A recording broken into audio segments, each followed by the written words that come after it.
Don't forget that your skin is your largest organ, and the sun can be your skin's worst enemy. Dermatologist recommended Neutrogena products offer the ultimate protection for your skin. From makeup remover wipes to Hydro Boost Water Gel Facial Moisturizer, BJ's has your entire lineup of Neutrogena skincare products. And now through December 3rd, save $4 on any Neutrogena product at BJ's. Love your skin back and save now through December 3rd, only at BJ's.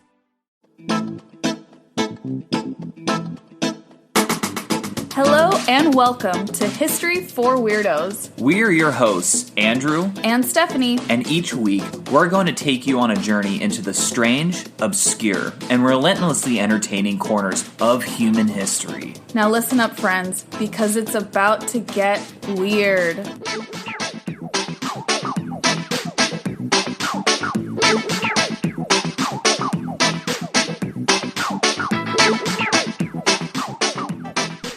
What's going on, weirdos? Welcome back to the History for Weirdos podcast, episode number 43. Yay, we're back. We're back, baby. We're always excited to be here. We are. We really are always excited to be here. And I believe It is your turn to tell us a riveting tale, because I do not have anything prepared, so I really do hope it's you.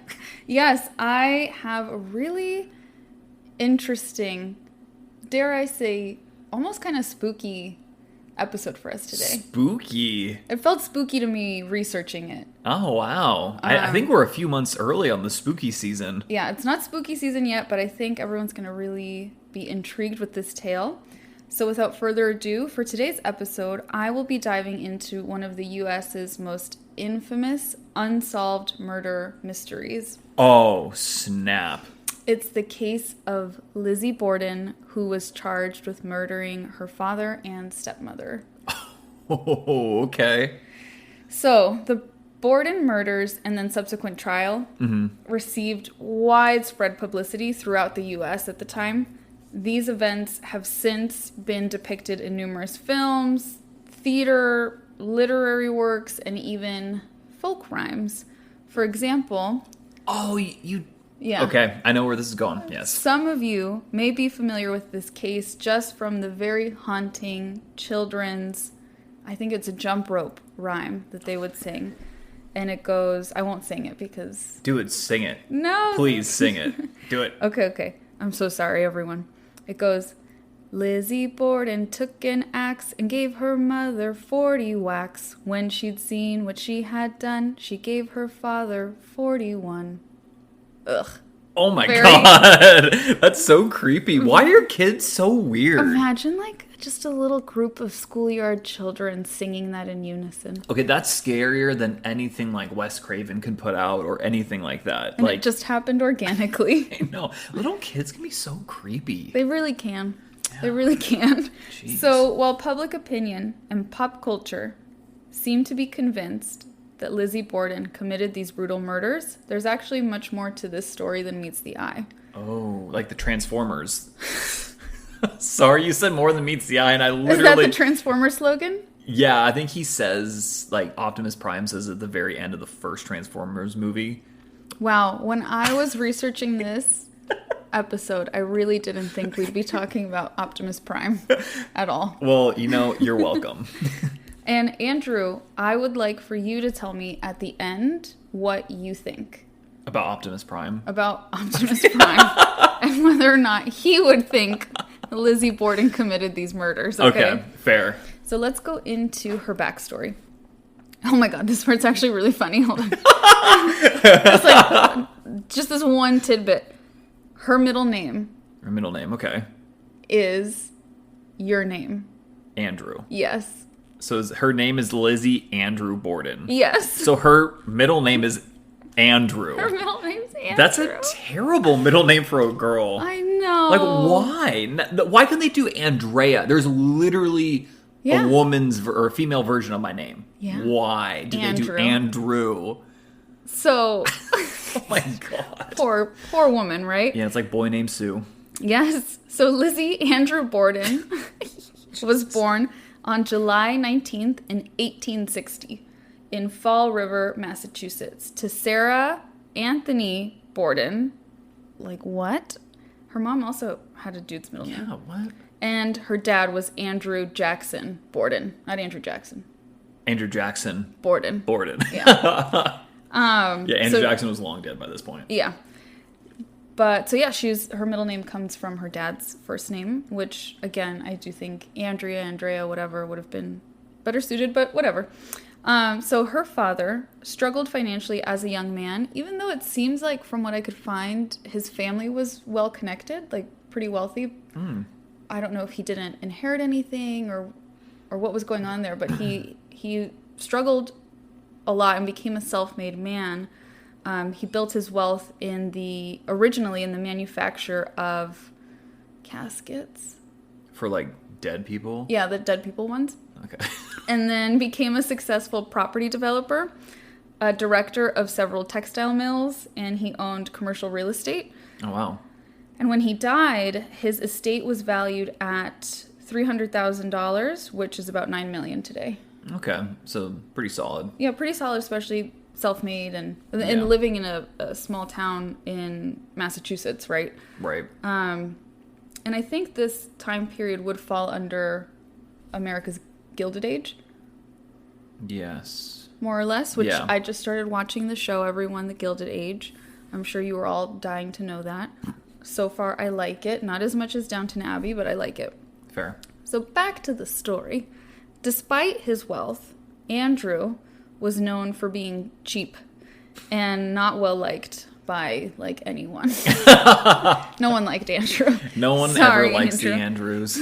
And for example, an example of his cheapness would be that the Borden home lacked indoor plumbing, even though it was really common for wealthy or even like well-to-do families to have at this point. He just didn't want to spend the money to do it.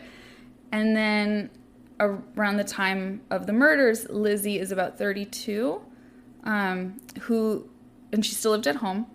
And she really wanted for them to reside on what was called the Hill, which was where the other wealthy people lived, including their relatives, their other wealthy relatives.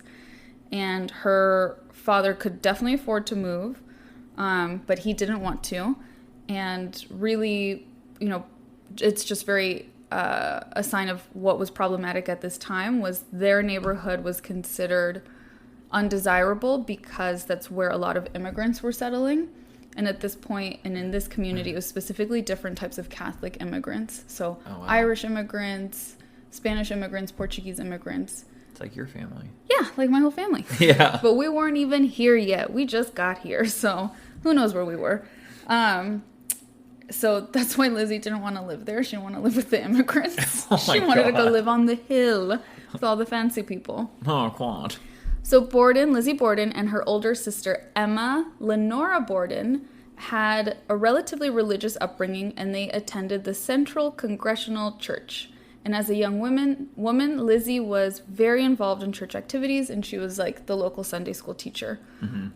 Lizzie's mom, her biological mom, died in 1863. I didn't find cause of death. I'm assuming just sickness. Yeah. And then 3 years later, her dad remarried a woman named Abby Dufresne Gray. During the trial that will eventually happen in this case, Lizzie reported that she would call her stepmom Mrs. Borden, and she said that they had a cordial relationship, but that's not what anyone else had to say about it. The other witnesses said that Lizzie believed that Abby married her father just for his money, and they did not get along. And then later, during this trial as well, I'm going to kind of jump around in time a little just to contextualize the backstory even. During the time of these murders, they did have a live-in maid. Her name was Bridget Sullivan, whom they called Maggie. She was 25 years old, and she was an immigrant from Ireland. And she testified that Lizzie and her sister Emma never even ate with their parents. She was one of the key witnesses saying that the situation was very tense in the home, which we will see my next note says tension had been growing within the Borden home for the months before the murders, especially because Andrew Borden was, again, like I said, cheap. Like that's what he was known for. But he was gifting a lot of his very valuable real estate to his wife's relatives.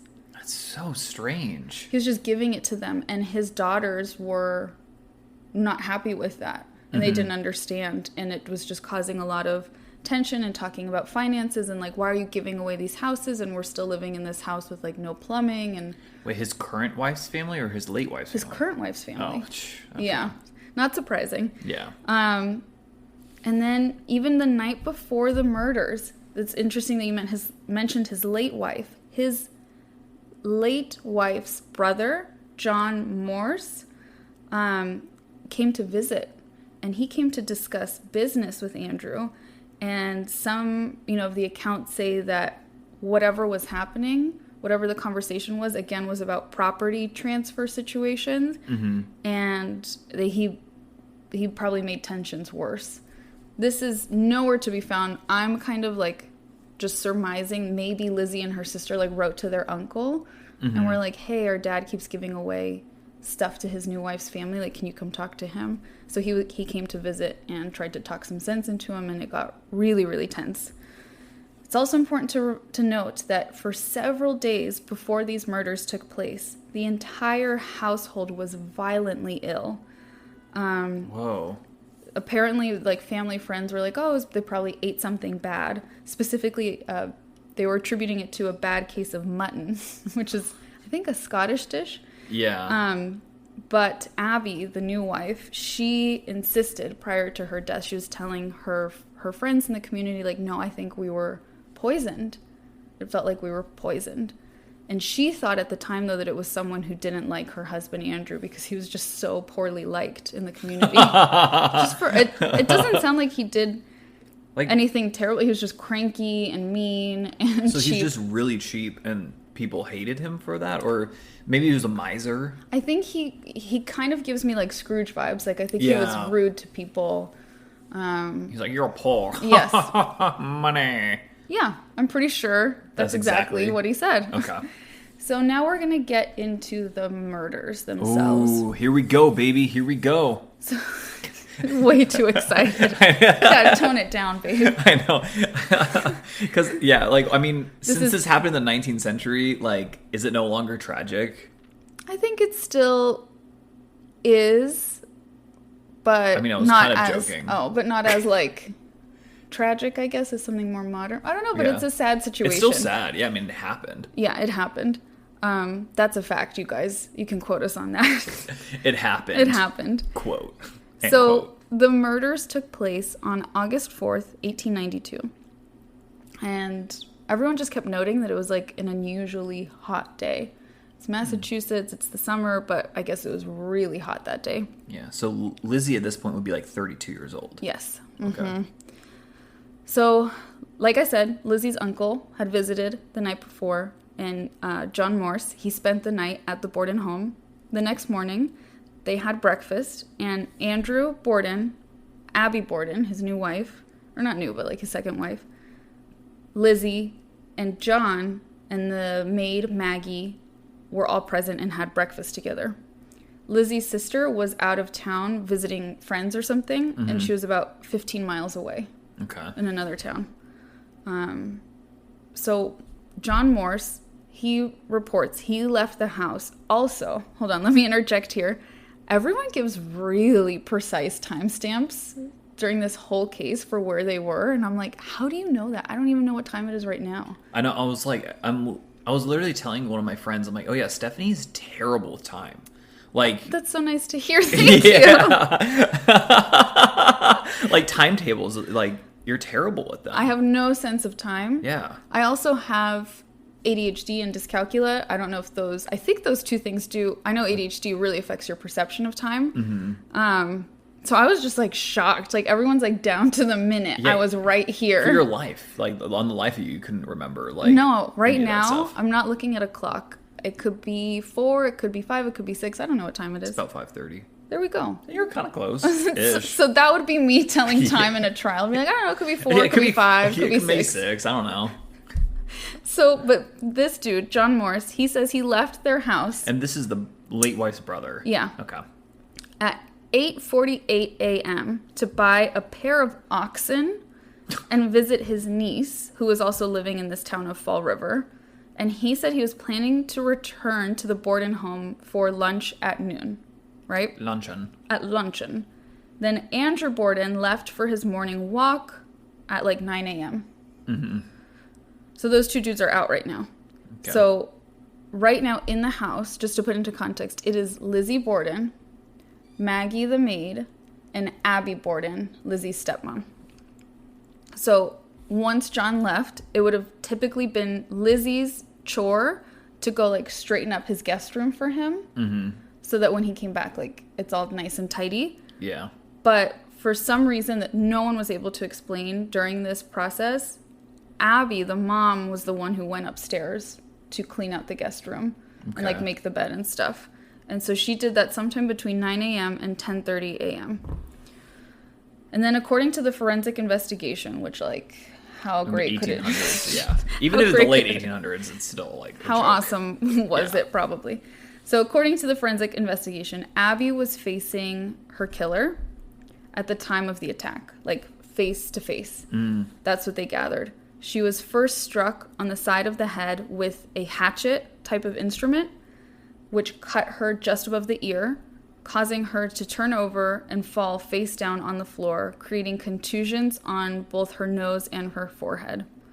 Okay. Her killer would have then struck her multiple times, delivering 17 more direct hits to the back of her head.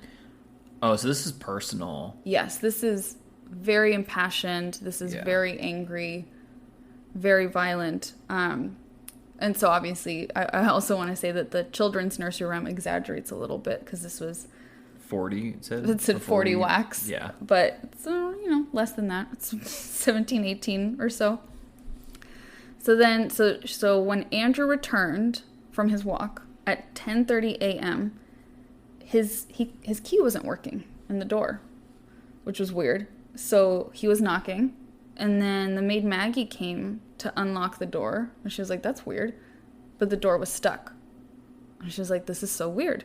And as she's like trying to jiggle the door open, she testified that she heard Lizzie laughing during, but she never saw her. She just could hear her coming from like up the stairs.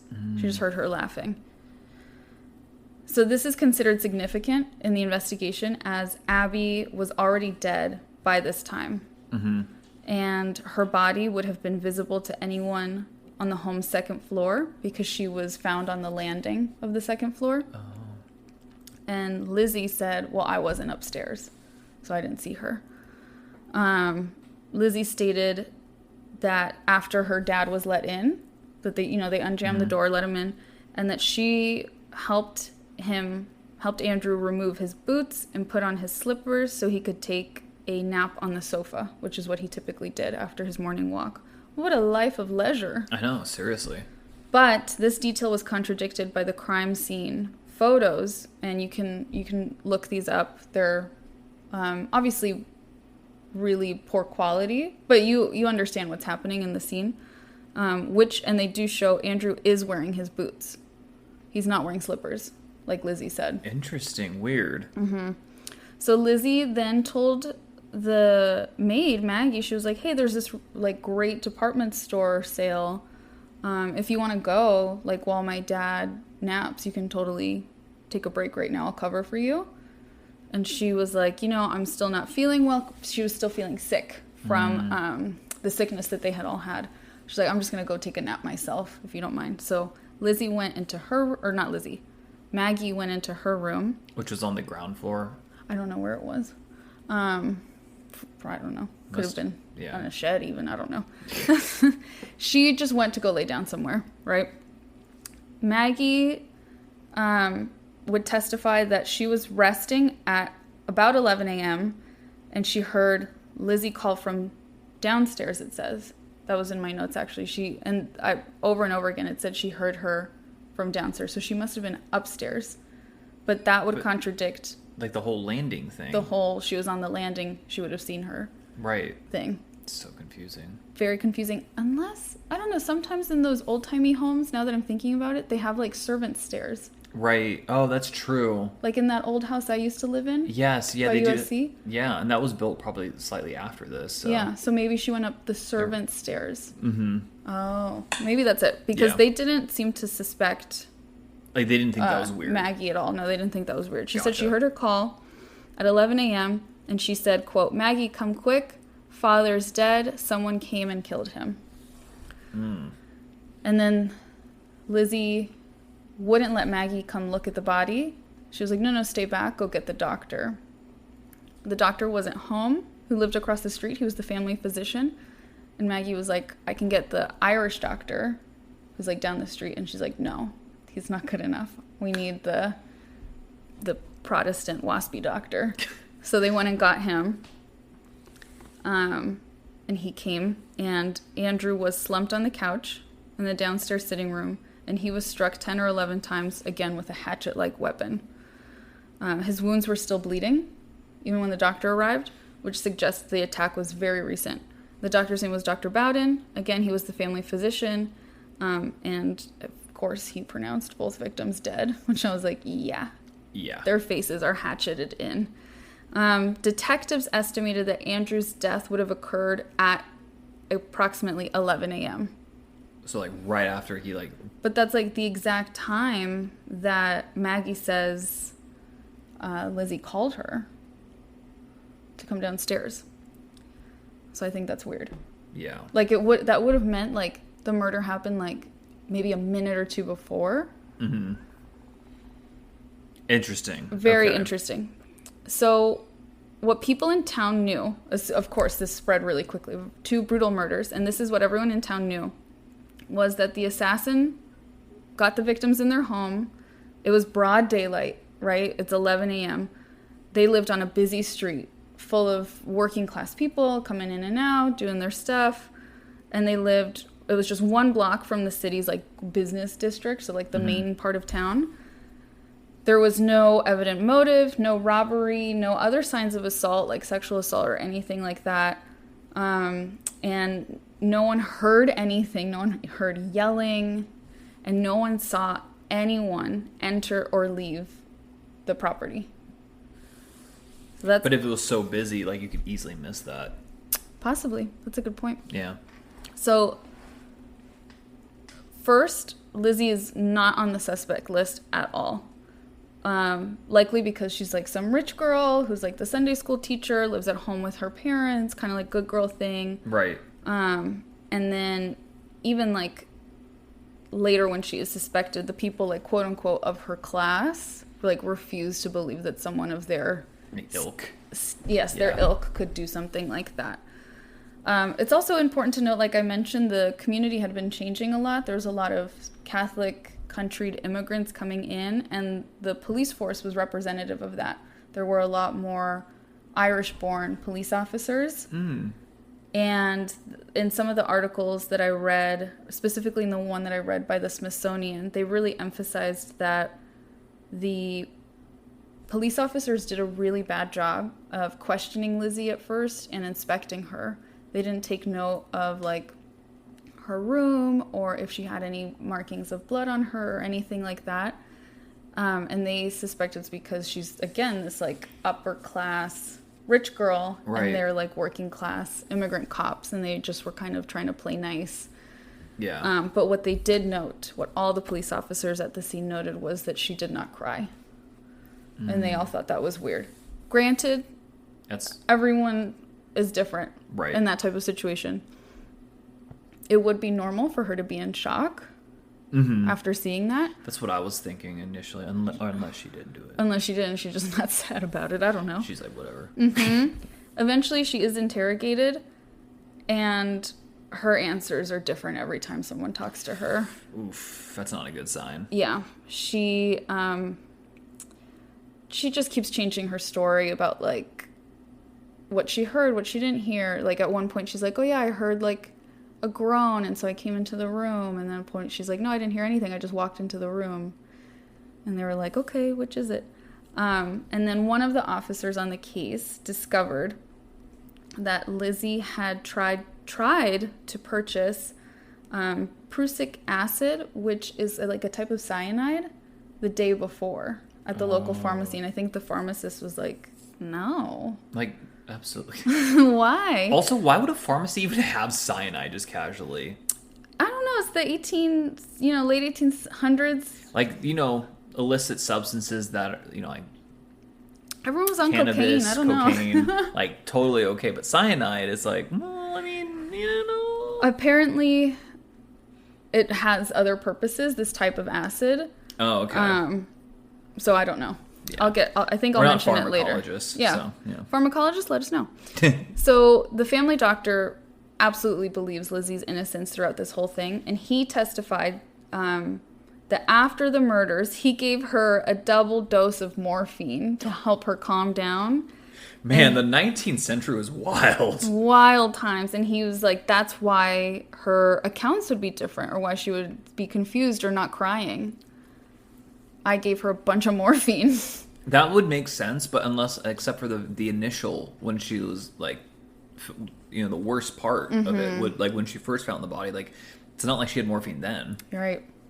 Interesting. But I guess he gets there first before the cops, and he gives her morphine.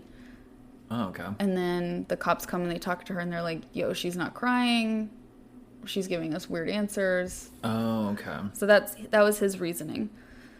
So then her 41-year-old spinster, and I kid you not, every time they talk about her sister in any article, spinster sister. Spinster. Because she's 41 and unmarried. Oh my God. Spinster sister Emma, who also lived at home, she testified in court that the sisters harbored no anger towards their dad or their stepmom, right? She was like, no way my sister did this. Like, we were fine. But the police investigation, which included, a lot of interviews of the people who knew them, suggested otherwise, that they did not get along.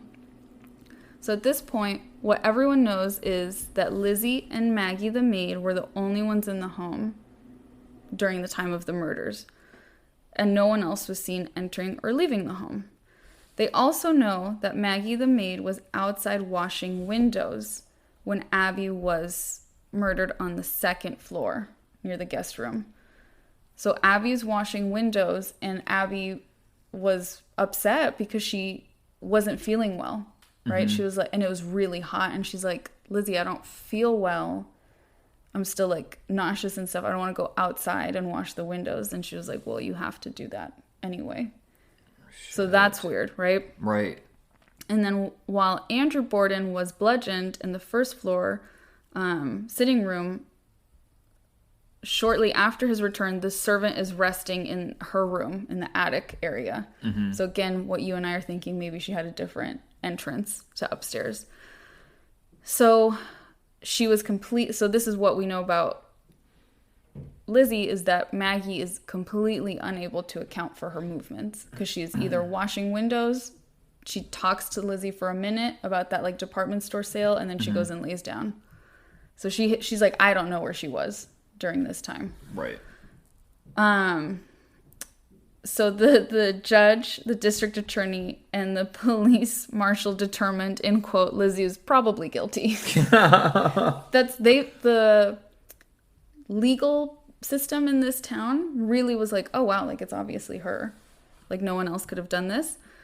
So then Lizzie was arrested on August 11th, 1 week after the murders, which is nuts to me. It's plenty of time to like hide evidence or exactly. Or for if it was someone else for them to get away. It's so much time. The judge sent Lizzie to county jail, and she actually remains there for the next 9 months. Oh, I don't know why. I couldn't figure out why she was there for so long. I think trials sometimes just take forever. Yeah. And they probably didn't release her on bail, I'm guessing. I'm guessing she was not. remanded. Yeah, if she was accused of something so brutal. Yeah. So, and if she had means and she could leave. That's true. Lots of connections and stuff. Yeah. Lizzie's arrest resulted in a national scandal, of course. Of course. Well, some being certain that she was guilty, and others really defended her innocence. This is an interesting point. An example of people who defended her were women's groups who rallied to Lizzie's side, especially the Women's Christian Temperance Union of Suffragettes, who protested that she could not have a fair trial because she would not have a jury of her peers, because women, as non-voters, did not have the right to serve on juries. Oh, I didn't know that. Interesting. And her jury, there's a picture, you can look up all the jury. Dudes. It's all dudes. So that's a pretty fair point. That's actually a fair point indeed. It's a big flaw in the legal system at that time, for women and people of color, right? Right. So everyone has an opinion on this at the United States. This spread like wildfire. Everyone knew about this. This was their O.J. Simpson trial. You know what I mean? Yeah. Like everyone was talking about it. So let me get into the trial results. Okay. So it's obvious here that there's a lot of evidence against Lizzie, but it's really circumstantial. Yeah, I was going to say all this is circumstantial. Like, was there a murder weapon? They never found a murder weapon. They found axes and hatchets in the home, but none of them looked like they'd been used for murder. Right. And her lawyers like very adeptly argued like when would she have time to like clean all that? That's and true. like stash it. Yeah. Like she'd be covered in blood, and she wasn't. Okay. Oh, that's huge. Mm-hmm. Like she wasn't covered in blood. Like that's really weird. But then, and I didn't even write this down because I was really confused because I'm like, but no one noted that she was covered in blood. She must have had some blood on her, even if she like went to go touch like her, help, yeah, pick up her dad or something, right? So maybe there was blood on her and they didn't notice it as strange because I think the day she's arrested, they find her like ripping up a dress in the kitchen. And she was like, oh yeah, I got it dirty and I was just going to rip it up and burn it. Okay, that's super suspect. Like what? Who does that? Yeah. But the most damning piece of evidence against her is that she's in the house during both murders and there's no one else that they can put this on. No one else has motive. So if she's in the house, how would she also not hear or see anything? Right, unless the guy... Oh no, it was like a full-blown like hack, yes, like hack job. Yes. I feel like you would have heard something. You'd hear something. So to that, Lizzie testifies that she wasn't in the house. She was in the barn. Oh my God. So her story is just changing constantly. Yes. Okay, this so is it's not changed looking good again. for her. She's in the barn. She says 20 minutes or possibly half an hour. And some local dude, actually, his name's Hyman Lubinsky, in case you were wondering. He actually testified that he did see her leaving the barn at 11:03 a.m. He was going by and he's like, oh yeah, I saw her walking out of the barn into the main house at 11:03. Weird. Okay. And then at 11:10 is now what they're thinking the timeline is. Mm-hmm. That's when Lizzie would have called the maid downstairs and said, you know, my dad's been murdered, ordered her not to enter the room, and sent her to get the doctor. So, weird tidbit from the trial. During this whole process as they're trying to figure out like what's going on here. Both of the victims' heads had been removed during the autopsy, and they actually allowed for the skulls to be admitted as evidence during the trial and presented to the jury. This was on June 5th, 1893. And upon seeing the skulls brought into the courtroom, Lizzie Borden faints immediately. So that could be very genuine. How horrifying to see that. Or maybe she's playing into that all-male jury. Like, oh, she's a lady. She's a lady. She can't be capable of this. She faints at our school.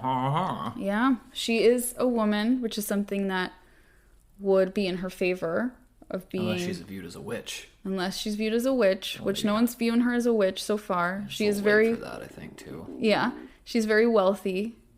And she's very involved in her church. And I feel like all of those things for men of that time would have symbolized, like, a good girl. Like, how could she do that? Right. And her attorneys were, like, apparently the best of the best in the Boston area at that time. So they stressed that the prosecution offered no murder weapon or bloody clothes. So they really didn't have a case. But the evidence that was excluded from this case is that Borden had sought to purchase the cyanide. She says that it was for cleaning a sealskin cloak. Ew. Oh, man. I mean, she should just be guilty for that alone. I know. So that evidence was excluded. The judge said that it was not relevant, which is, I think, is really interesting. It's very interesting indeed. Mm-hmm. So the jury was set to deliberate on June 20th, 1893, and after an hour and a half of deliberation, the jury acquitted her of the murders. Upon exiting the courthouse, she told reporters she was, quote, the happiest woman in the world. Okay, this is just very strange. Which is weird. That's a weird thing to say. That's a really weird thing to say. Why is she not saying, like, I hope the person who killed my dad and stepmom is found? Like, you guys, there's a killer on the loose. Yeah, that's like if she was innocent. That's... Yeah. Weird, right? There's a lot of just inconsistencies in this. It's so weird, and a big thing that is now heavily criticized, I think maybe even at the time was criticized, was just how the cops handled her with, like, kid gloves. Yeah. When they didn't, like, go into the rooms or anything. I think they were very, like terrified, maybe? Nervous about, you know, this big to-do family they didn't want to overstep. Mm-hmm. So it really shows how, like, class really played into the investigation. That's a good point. Mm-hmm. So even though Miss Lizzie was the happiest woman in the world, little did she know her life would be altered forever. Because after the verdict, shit is not fun for her. So 2 months after the innocent verdict, Lizzie and Emma, her sister, move into a large Victorian house on the hill where Lizzie had wanted to live all along, with live-in maids and a full staff. But she's completely shunned by the community. So I think it's really interesting that she even stayed in Fall River, because no one will talk to her. She was even excluded from her church community. She's a social pariah, and the local kids take it upon themselves to prank and vandalize the home regularly, because everyone believes that she was the murderer. Right. Understandably, she became quite a recluse during this time, but she did enjoy traveling, like leaving her town to go to Boston, New York, D.C., and she was known for dining in style and attending the theater. So when she'd leave, she was a big spender of the money that she and her sister inherited from their dad. But when she was in town, she was just very meek, quiet, almost never left the house. Oh, man. So she and her sister Emma had a falling out in 1904. Okay. It's not known why. And Emma leaves their house. And evidently the sisters never saw each other again. Wow. That was it. Both die in 1927. Lizzie first and Emma 9 days later. Whoa, weird. Both women were interred on either side of their father. Aww. So, some pop culture depictions of Lizzie Borden that, you know, people can go look at if they want to. Because I thought this was really interesting. There were the list was so long of pop culture references. So I just picked out some that I thought were interesting. Mm-hmm. There's a short story by Angela Carter called The Fall River Axe Murders, which is supposed to be really famous. And then in 1952, there's a Broadway musical. No way. Are you serious? Called Lizzie Borden, and it depicts the crimes. I don't know why they were like, you know what this story invokes in me? Musical theater. Dude, where's Sidney Poitier when you need him? Exactly. So, and then Carmen Matthews, who apparently was a famous actress, though I don't know who she is, played Lizzie Borden in the Alfred Hitchcock Presents show in season 1, episode 1, The Older Sister is what the episode is called. I think that would be really interesting to watch. And then more recently, in 2015, there was the Lizzie Borden Chronicles. It was a TV show, starring Christina Ricci. Okay. And then Lizzie Borden makes an appearance in season 5 of The Simpsons. In case you were wondering. I was wondering. Of course The Simpsons did. They've done everything. They've done everything. So with all of that being said, aside from the pop culture references, I just thought those were fun. What do you think, Andrew? Was she innocent or was she guilty? Well, I just want to say one thing. This story definitely puts the weird in history for weirdos. Yes. Agreed. Wow, this one's tough. I mean, I want to say she's guilty. Yeah. I want to say she's guilty. Like, she could have paid off that one guy, that Hiram guy. Mm-hmm, that's a good point. To say whatever he needed to say. Right? Like, oh yeah, I saw her leaving at 11:03. Yeah, exactly. She could have paid him off. Like, the dress thing, ripping up the dress. Mm-hmm. You know, those are pretty damning. But again, though, it is circumstantial. And so I do think that the verdict, you know, the jury, given everything that they've been given, I think they made the right call, even though... Because it's not without a shadow of a doubt. Right. Mm-hmm. And there is major shadow of a doubt. Like, that's what my gut says. But at the same time, if I was on that jury, I would not find her guilty just simply because I'm like, the prosecution, you guys did a shit job. That's a good point. I mean, and to be fair though to the prosecution, it's the police did not do their due diligence. Didn't do a good job, and I'm sure they had really poor procedurals right at this time, and obviously very limited understanding of forensics, let alone forensic psychology. She should have been, now she'd be evaluated psychologically and all those things. Super weird. But you know what I just find so nuts is I heavily reference 3 sources, which I'll just mention now. It was an article about her in Britannica, the Smithsonian, and then Wikipedia. But I looked at like random different other things too. And I just never ever saw, and I could be wrong, but I didn't see any account of Lizzie wanting to find the actual killer. Right, that's pretty also. Which I thought was so weird. It's kind of like... She was just like, okay, I'm going to move into my big house now. Yeah, it's very strange. It's very strange, but I don't know. At the same time, I think, like, wouldn't the doctor or the cops, like, I feel like she would be covered in blood and not in a, like, I went to go pick up my dad kind of way. It's on my hands, maybe on my chest. If, like, the spray... they wouldn't have had blood spatter analysis or anything like that. So she could have, like, washed it off, like, from her face or whatnot. She could have ditched the weapon. But it is strange, though. Where's that, I will the weapon? say, that is the one weird thing. Maybe she, like, just kind of, like, buried it out back. I don't know. Like... But she weird. had very little time to do those things. Yeah, that's the one thing where I'm like, I'm not even 100% convinced that she was guilty, is because, like, what about the weapon? Like, do you think she could have washed it off or something and then, like, put it with the other axes? Like, and then because they didn't have like UV lights or anything back then, so you couldn't do that now. Right. That's a really good point. It's strange. It's weird. Also, what a strange time of day to choose to kill them. 11 a.m. I think if she did do it, I think she just had a break. Yeah. Just a straight up, like, psychological break and then just went to town on them. That's a common theory, is that her dad maybe was abusive, or dad and stepmom were abusive, even though no one really reported that. But at the same time, at that time, their idea of abuse would have been different than ours. And they could have been emotionally abusive. Yeah, and that's not something that they would have even talked about or shared with other people. So some people think, like, maybe she was really severely abused and one of them said something and they snapped. There's this really random theory, and I don't know where the evidence for this comes from, but someone... It's gonna be good, isn't it? Yeah, someone wrote, I think in an article, book, story, something like that, that they believed that... Lizzie and Maggie were upstairs. They were cleaning the guest room.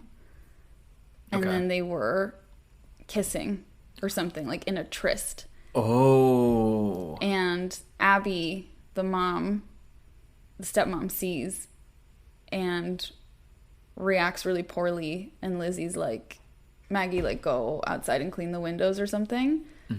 And then kills her, and then goes and kills her dad. But I feel like that's so far-fetched. That's so far-fetched, because then why kill the dad? Why kill the dad? And how would the maid not... I don't think she would testify if they were in a romantic relationship, but she could have said, like, I heard arguing. I don't know. I feel like the maid seemed confused. Yeah. Genuinely, like, I don't know, you guys. Like, she was being really weird that day, but I didn't see her. Yeah. That seemed to be her testimony. Oh, and then the laughing. There's the laughing. Right, why would she say that? Yeah. That the door was stuck and she was laughing. The door being stuck is also kind of weird, too. Then some people think, maybe if she was abused, maybe she was in what we call, like, a fugue state, so a disassociated state, and maybe she did commit the crimes and didn't even fully remember everything. So... maybe she didn't even know she killed them, type of thing. There's all of these wild stories, but there's nothing like... And there's no other suspect. It's the just only her. other suspect they looked at, seriously, was her uncle. So, but why didn't they look at the maid at all? I think because Lizzie and the maid both accounted that the maid was outside cleaning windows during the first one and then napping during the second one. Oh, so Lizzie never tried to put it on the maid. Interesting, okay. She was like, yeah, she was outside and then she was in her room. Okay. The uncle was the other suspect. Like, how weird that this dude comes from out of town, spends the night, and then these people are murdered. Yeah, the next day. But he was visiting. He went to go buy ox, and then he was visiting his niece. So his alibi was accounted for. But then also, her sister really didn't believe, or at least seemingly believe, that Lizzie did it. Right. What about the falling out, though? What if the falling out was like Lizzie finally coming clean or something like that? Oh my and then God. And the sister's like, just like, I just have to leave. I can't even deal with this. Tell us, weirdos. What do you all think? Yeah, I'm curious. Let us know, like, either by Instagram or email, what you guys think. Yes. I'm very curious. We would love to hear your theories, or if you know some information that maybe I didn't have or I didn't share, if there's any details that you all have found or heard that give us more insight into the case. Yes. Please share. Please share indeed. Well, I think that's it. That's it for me. Okay. Well, weirdos, I hope you enjoyed this one. I know I did. And until next time. Until next time, weirdos. Adios.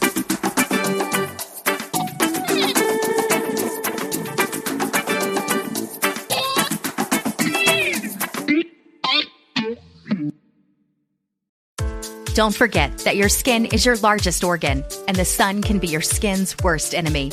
Dermatologist recommended Neutrogena products offer the ultimate protection for your skin. From makeup remover wipes to Hydro Boost Water Gel Facial Moisturizer, BJ's has your entire lineup of Neutrogena skincare products. And now through December 3rd, save $4 on any Neutrogena product at BJ's. Love your skin back and save now through December 3rd, only at BJ's. Cocoa Beach is your ultimate Florida beach vacation. Pack your bags and open your mind. Adventure is calling from Orlando's closest beach. Cocoa Beach is Florida's secret gem that's got it all. It's the budget-friendly, retro-cool destination that families and surfers adore. Come soak up the sun and ride the East Coast's most famous waves. Start planning your one-of-a-kind getaway now at visitspacecoast.com. That's visitspacecoast.com.